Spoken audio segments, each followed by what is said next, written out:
자, 오늘도 동키 여러분에게 어려운 경제 이야기를 쉽게 풀어줄 그분.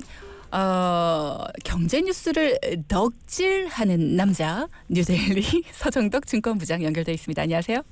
예, 뉴델리 증권부장 서정덕입니다. 약간 버퍼링 걸리셨죠? 아니요, 덕질을 어떻게 할까 고민하다가 약간 웃기려고 그랬구나. 오늘 날도 우중충해가지고. 근데 웃기지 못했어요. 이게 웃겼어요. 약간 버퍼링 걸린 게 그럼 웃겼네요. 웃었어야죠. 너무 인사를 안 받았는데 어떻게 웃습니까? 알겠어요, 부장님. 예. 네. 오늘도 쉬운 경제 이야기 준비돼 있습니까? 네네. 준비돼 있죠. 미국 되겠죠. 얘기부터 좀 했으면 좋겠는데 미국이 지금 시끌시끌하잖아요. 네, 이게 지난주에 일어났는데 저 그날 조금 늦게 일어났거든요. 근데 저희 이제 그 당직방이라는 게 있잖아요. 다들 네네. 회사마다. 그리고 너무 울리는 거예요. 그리고 뭔가 해갖고 이렇게 눈을 빼꼼 듣고 하필 또 장염이어가지고 아파가지고 이렇게 봤더니 아니 이 트럼프 전 대통령이 피격당했다는 소식이 있는 거예요. 근데 이게 막 진짜 영화의 한 장면처럼 이런 게 다 지나갔잖아요. 네. 그래갖고 이제 성조기가 딱 휘날리는 가운데 주먹을 든 그 사진이 지금도 화제가 되고 있고 이로 인해서 이제 지지층을 끌어모으는 계기가 되고 그리고 이후의 상황들이 쭉 전개가 되고 있는 거거든요. 네. 부통령 후보자가 이번에 선출이 됐는데 굉장히 된 건 젊어요. 아니에요. 예, 굉장히 젊잖아요. 네. 말씀해주신 대로 이제 러닝메이트라고 하죠. 강경 보수파고 리틀 트럼프라고 불리는 사람입니다. 제이디 벤스 연방 상원의원이고요. 오하이오주의 지금 초선이에요. 그 벤스 의원이 몇 살이냐? 84년생. 39입니다. 우리 나이로 39. 예, 굉장히 어리죠. 그러네요. 1952년 이래 최연소 부통령 후보자입니다. 일단은. 굉장히 파격적인 발탁이다. 그쵸. 뭐 이런 얘기들도 있던데 네. 친트럼프 계열 뭐 이런 거겠네요. 당연하죠. 예, 그렇게 분류가 될 수밖에 없고요. 지금 조금 전에 말씀드렸다시피 이제 리틀 트럼프 이렇게 불리기도 하거든요. 네. 주요 이제 불법 이민 차단, 기후 변화 평가절하, 그리고 우크라이나 전쟁 조기 종식 뭐 이런 부분에서 트럼프 전 대통령이랑 대부분 궤를 같이 한다. 의회 내 핵심적인 친트럼프 의원이다 이렇게 꼽히고 있습니다. 네. 트럼프 전 대통령이 벤스 의원을 부통령에 임명한 건 뭐 여러 가지가 있을 거예요. 일단은 본인의 약점을 조금 이제 감추기 위한 것도 분명히 있을 거고요. 요거 하나씩 짚어드릴게요. 네. 일단 배경 때문인 건데 벤스 의원이 러스트벨트라고 하는데 여기가 이제 쇠락한 공업지대라고 불리는데 뭐 철강이나 이런 것들을 하는 지역을 불러요. 철강이나 자동차 그래가지고 요쪽이 이제 또 캐스팅보트 지역이어가지고 미국 대통령을 들었다 놨다 하는 곳이거든요. 네. 이 지역에서 오하이오주에서 불우한 어린 시절을 보냈습니다. 커서는 변호사가 됐고요. 그리고 벤처 캐피털 기업인을 거쳐갖고 지금 뭐 스타트업도 운영을 했었고 연방 상원의원까지 올라간 입지전적인 인물입니다. 그러다 보니까 캘리포니아 표심을 넘어서서 뭐 공략할 수 있다 이런 얘기들도 나올 수가 있고요. 벤스 같은 경우에는 자신의 이야기와 러스트벨트 미국인들의 상실감을 파고드는 회고록이 있어요. 힐빌리의 노래라는 게 있는데 이 그 회고록이 론 하워드 감독의 동명 영화로 제작됐는데 엄청나게 히트쳤거든요. 그래서 전국적으로 이미 유명 인사여가지고 셀럽이에요. 그리고 현재는 의원 신분이기도 한 거고요. 그러니까 배경적으로 봤을 때는 트럼프 전 대통령과는 굉장히 상반된. 그렇죠. 완전히 다르죠. 그래서 약점을 좀 이렇게 약점을 좀 보완할 수 있는. 트럼프 대통령은 동부 쪽에서 부유한 집안의 그렇죠. 재벌이잖아요. 근데 이 사람은 불우하잖아요. 그러니까 내가 갖지 못한 것들을 쭉 가지고 있고. 근데 이 사람은 해병대 나갔거든요. 트럼프 대통령 군대 안 갔다 왔잖아요. 방위 같은 거 얘기할 때 되고. 트럼프 대통령 78세잖아요. 나 39세. 다 이제 해결이 이렇게 좀 상호 보완할 수 있는 아들보다도 어리거든요. 요런 부분이에요. 근데 한때는 둘 사이가 굉장히 안 좋았다는 얘기도 있어요. 뭐 잠깐이라고 하더라고요. 저도 찾아보니까 사이가 안 좋았던 적이 있는데 2016년도에 공화당 당원으로 활동한 초기 당시에는 트럼프 전 대통령을 엄청 비판했었대요. 근데 이제 2018년도부터 친트럼프로 돌아섰고 2020년 트럼프 전 대통령의 대선 사기 주장에 동참을 했고 한번도 잠깐 비판을 하긴 했었던 거죠. 그리고 또 이제 대선 과정에서 러스트벨트의 경합주 주민들에게 트럼프 전 대통령의 미국 우선주의 아젠다를 전파하는데 상당한 역할을 해왔다. 왜냐면 이쪽 출신이 가가지고 이야기를 해주면 굉장히 잘 들어가잖아요. 그렇죠. 그런 의미에서 트럼프 전 대통령이 벤스 의원을 런닝메이트로 내세운 게 펜실베니아, 미시간 이런 러스트벨트와 겹치면 중북부 경합주에서 승리를 하기 위한 이런 포석으로 좀 해석이 될 수밖에 없고요. 지지 세력 확장을 위한 중도 성향 임무를 하는 거 아니냐 이런 얘기도 나왔었어요. 왜냐하면은 트럼프 대통령이 워낙에 강하잖아요. 트럼프 전 대통령이. 그러다 보니까 보수 성향이 너무 강한데 약간 이걸 유하게 만들 수 있는 색채가 옅은 중도적인 런닝메이트를 데리고 가면 아무래도 정치적으로 봤을 때 희석이 되기 때문에 다양한 표심을 얻을 수 있는 거 아니냐라고 했는데 아니 리틀 트럼프를 데리고 왔잖아요. 네. 이거는 뭐냐면은 지난 13일에 피격당했잖아요. 그리고 이제 조 바이든 대통령은 아직도 그 후보 교체를 하지 않는다 그러고 화상으로 지금 전당대회 한다 이러고 얘기가 나오고 있거든요. 그러다 보니까 바이든 대통령이 아니어도 누가 나오더라도 자신 있다.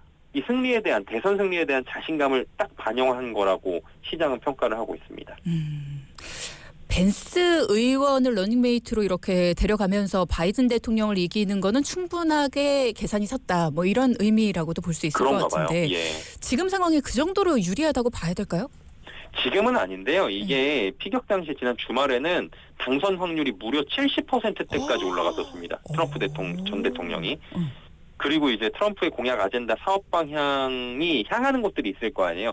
트럼프의 공약집이나 아젠다 뭐 이런 것들이 있는데 주식시장에서 그쪽이 모두 다 상승을 하고요. 그러니까 비트코인 올라가고 뭐 채권 시장 들썩이고 금 가격 올라가고 막 그러잖아요. 네. 그러니까 주식시장은 살아있는 생물이라고 말씀을 드리고 가장 빠르게 반응한다고 전해드린 적이 있었어요.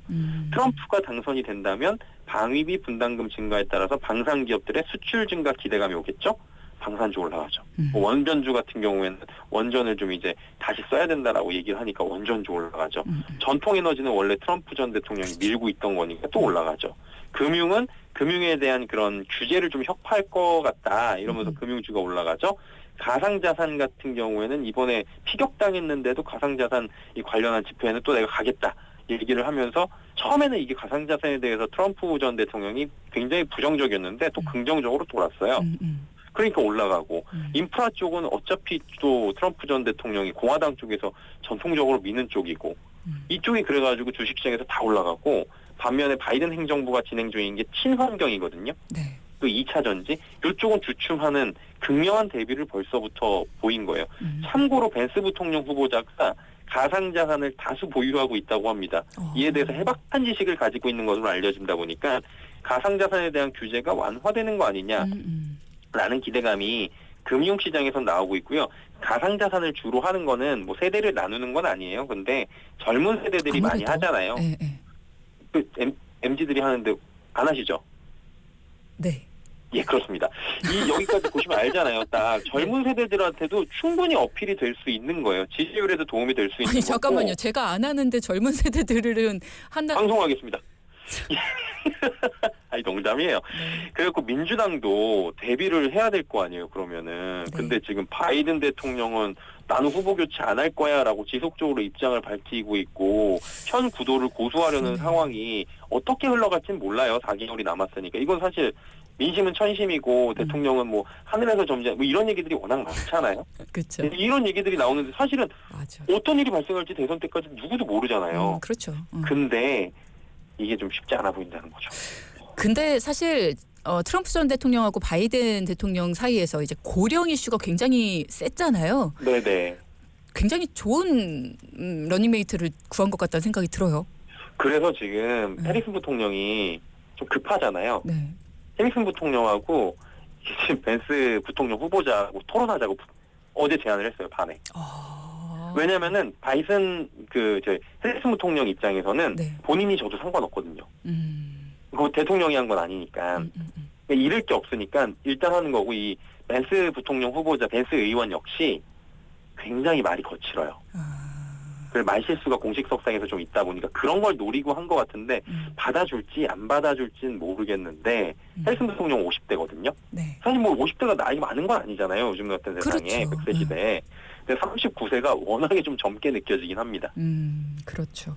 일단은 뭐 그런 의도로 토론회를 주장을 했다가 바이든 대통령이 의도한 다른 결과를 얻긴 했습니다만 어쨌든. 그러니까요. 네. 자, 그러면 미국 대선 소식은 여기까지 듣고요. 다음 소식도 들어보겠습니다. 어떤 소식입니까? 지금 휴가철입니다. 맞아요. 예. 주디는 휴가 계획 있으십니까? 저는 휴가 간 지 오래됐죠. 그러니까 이게 라디오 진행하다 보면은 너무 스케줄 근무여가지고 참 며칠 한 달 이렇게 빼기가 일주일 빼기도 어렵고 3일도 어렵잖아요. 사실. 한 달이요? 한 달 가면 큰일 나요, 우리 동기분들. 저 보고 싶어서. 3일도 힘들죠. 그럼요.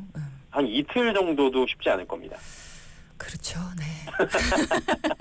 그러면은 휴가를 같이 간다고 생각하고 그 마음을 딱 생각을 해보는 거예요. 네. 설레잖아요. 어우, 설레죠. 준비부터가 사실 여행이잖아요. 뭘 타고 가지, 어디로 갈지, 어디 숙소로 갈지. 사실 이게 휴가의 다예요. 맞아요. 그게 제일 설레죠. 그리고 이동할 때 차는 뭘로 가지? 렌트해갖고 다 같이 갈까? 아니면 내 차로 갈까? 네 차로 갈까? 이런 거 있잖아요. 근데 여기서 주의해야 되는 게 렌트카를 많이 이용을 해요. 요즘에는 워낙에 잘 돼 있고 하니까. 네. 근데 여기서 사고 발생에 따른 분쟁이 늘고 있고 이게 휴가철에 집중이 됐다고 해서 이 소식을 좀 가지고 왔습니다.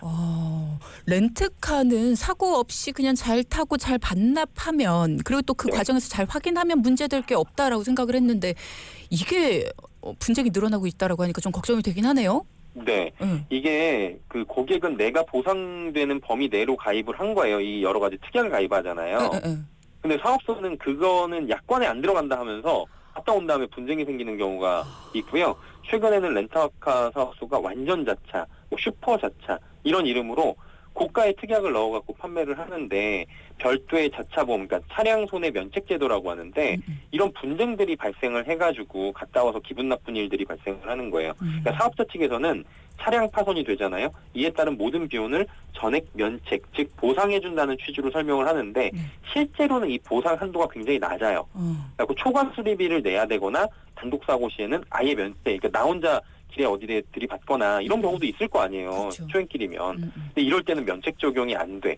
이런 경우가 예외를 둔 경우가 생각보다 굉장히 많대요. 이름이 완전자차인데 완전자차가 아닌 거죠.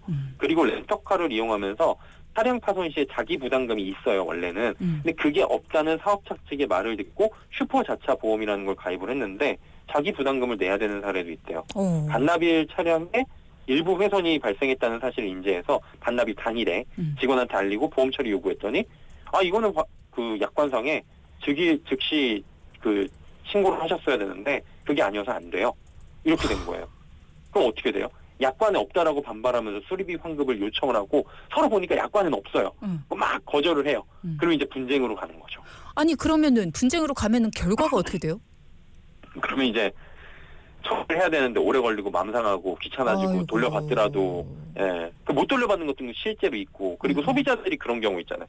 아휴 내가 더럽고 치사해가지고 안 한다. 그냥 내가 낼게요. 그냥 면책금 얼마야? 10만 원, 20만 원 내고 말지. 아유 됐어. 이러고 끝내는 경우가 많아요. 실제로. 그래갖고 통계를 봤더니 한국 소비자원 통계인데 2019년부터 작년까지 5년 동안 접수된 렌터카 관련 피해 구제 신청 건수가 1,743건인데요.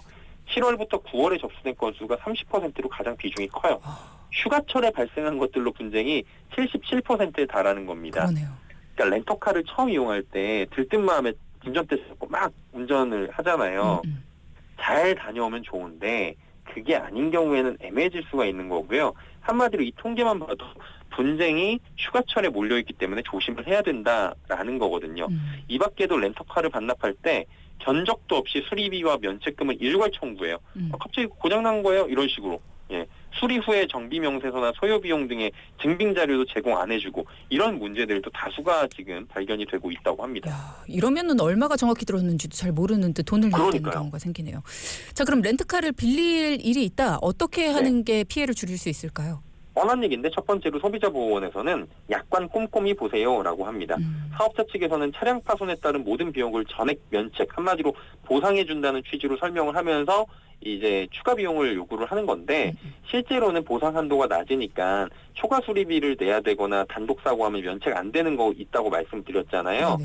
그러다 보니까 요 자차 완전 자차 이런 용어에 현혹되기보다는 요 볼 때 이제 자기 부담금 한도가 옆에 조그만하게 써 있대요.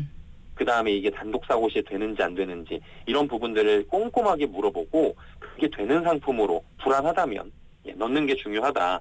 그래서 따져보는 게 중요하고요. 그러니까 한마디로 이름만 거창한 슈퍼자차, 완전자차 이게 어느 정도로 정말 슈퍼고 완전인지는 소비자가 한 번 더 확인을 하고 거기서 체크를 한 다음에 사인을 하고 가입을 해야 된다는 거예요. 아울러 차량 훼손이나 사고 발생 시에는 현장에서 그냥 정하는 게 제일 좋다고 합니다. 사고 하는데 어떻게 해? 야 놀아. 집에 가서 가는 길에 하면 돼. 이렇게 하지 마시고 사고 좀 나고 어디 부딪히고 긁히고 했을 경우에도 수리가 필요한 경우에는 바로 사업자에게 알려가지고 저 지금 사고 났어요. 사진 찍어 보내고 견적서하고 정비 명세서를 요구해야 된다고 하는 겁니다. 몇 시간 지나서 이거 문제가 될 수 있어요. 그러니까 미연에 방지를 하는 게 좋고요. 무엇보다 중요한 게 있습니다. 귀찮아도 휴대전화 다 기능 좋습니다. 요즘에. 내외부 다 찍어두시거나 동영상으로 천천히 이렇게 쭉 돌면서 촬영을 해놓는 게 필요하다고 합니다.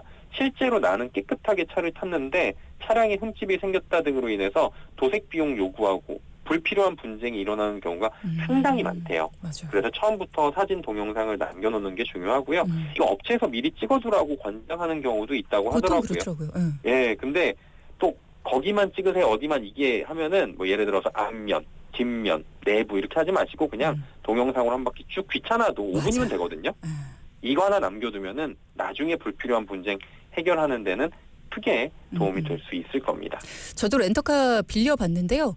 네. 이게 내가 흠이 있다고 생각하는 부분만 사진을 찍어뒀다가 나중에 이 흠 가지고 뭐라고 하는 거 아니야 해서 그 부분만 찍어놓으시는 경우 많은데 방금 부장님 네. 말씀해주신 것처럼 동영상으로 한 바퀴 쭉 천천히 돌면서 찍어놓으면 나중에 내가 발견 못했어도 동영상을 봤더니 있더라. 이게 증거로 남아서 괜찮더라고요. 그래서 정확합니다. 이런 것들 팁 굉장히 좋은 것 같습니다. 네. 어쨌든 렌트카와 관련된 분쟁들 그런 휴가철에 안 좋은 기억으로 남지 않도록 오늘 여러 가지 챙길 것들 알려주셨습니다. 뉴데일리 서정덕 증권부장과 함께했습니다. 고맙습니다. 고맙습니다. 네.